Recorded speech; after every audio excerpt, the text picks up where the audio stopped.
이번에는 맹자의 성선설을 바탕으로 맹자가 이야기했던 이상적인 인간의 모습과 이런 이상적인 인간이 되기 위한 수양 방법을 차례대로 살펴보도록 하겠습니다. 모든 사람은 사단, 마음속에 사단을 가지고 태어난다. 즉, 선천적인 선한 마음을 가지고 태어난다고 했죠. 그런데 우리가 착한 마음을 가지고 있다고 해서 그것만 믿고 막 방탕하게 살면 안 되겠죠. 맹자는 후천적인 노력 없이는 선한 본성을 발휘할 수 없다라고 얘기합니다. 밑줄 그어줄게요. 후천적인 노력 없이는 선한 본성을 발휘할 수 없다. 그래서 지속적인 수양을 통해 호연지기를 기를 것을 강조했다. 호연지기.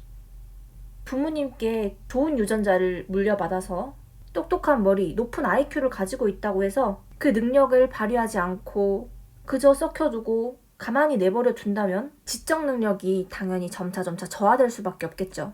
마찬가지로 맹자는 모든 인간들이 착한 마음씨의 단서를 가지고 태어나지만 그 단서를 선생님은 항상 그 새싹에 비유하는데요.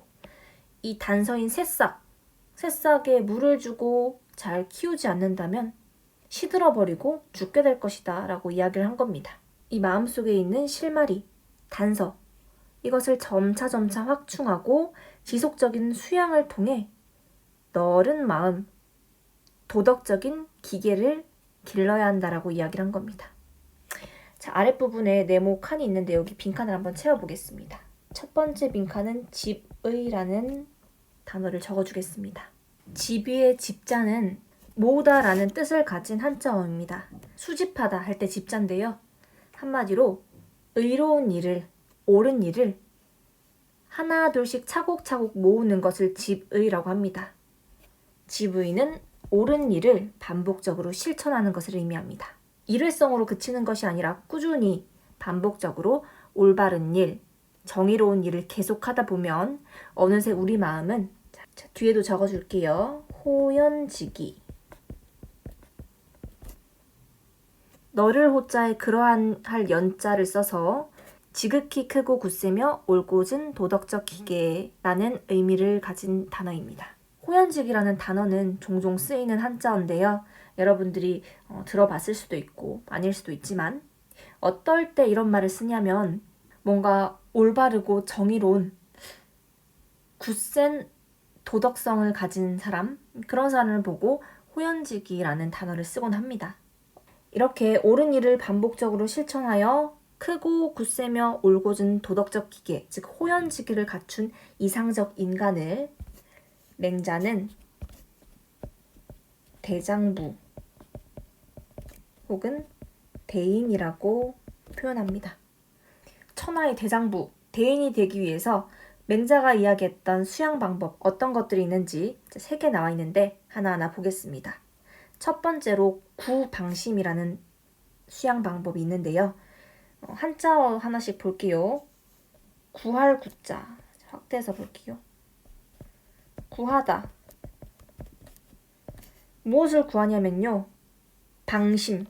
나 방심했어. 나 순간 방심했어. 이런 말 쓰죠. 그때 방심 맞습니다. 놓친 마음. 방자는 놓을 방. 놓다 할 때 방자인데요. 한마디로 놓아버린 마음. 이것을 구해라. 한마디로 방심하지 말라. 네 마음을 확 놓아버리지 마라. 잃어버린 본심을 단단히 붙잡아라 라는 말이 구방심. 두 번째로는 과욕인데요. 내가 너무 과욕했어. 그 과자, 지나칠 과자가 아니라 여기 쓰인 과자는 적을 과자예요. 그래서 과욕은 욕심을 적게 가지는 것을 의미합니다. 마지막으로 존심양성. 존심양성 뒷부분에 사실 괄호 속에 한자를 적었어야 되는데 선생님이 변환하는 걸 미처 처리를 못한 것 같아요. 이 부분 존자는요. 보존하다 할 때 쓰는 존자이고요. 심은 마음심이겠죠. 양은 기르다 할 때 양자입니다. 그리고 성은 본성이고요. 그래서 존심, 우리의 선한 본심을 보존하고 여기까지 끊어서 존심. 본성을 기른다. 양성. 한마디로 우리가 타고난 선한 본심을 그대로 보존하고 본성, 인간의 착한 본성, 성선설할 때 그 본성을 잘 기르는 것을 존심양성이라고 합니다. 이상적인 인간, 즉 호연지기를 갖춘 이상적인 인간이 되기 위해서 우리가 노력할 수 있는 수양 방법들 하나하나 한번 체크해 볼게요. 먼저 GV, 옳은 일을 반복적으로 실천한다. 두 번째, 마음을 놓지 말자. 놓아버린 마음을 구해라. 잃어버린 본심을 되찾는 것. 세 번째, 과욕, 욕심을 적게 가진다. 넷째, 존심양성, 선한 본심을 보존하고 존심, 본성을 기른다. 양성. 여기까지 맹자가 이야기한 이상적인 인간의 모습과 그것을 위해 우리가 실천할 수 있는 수양 방법, 실천 방법 4가지를 살펴봤습니다.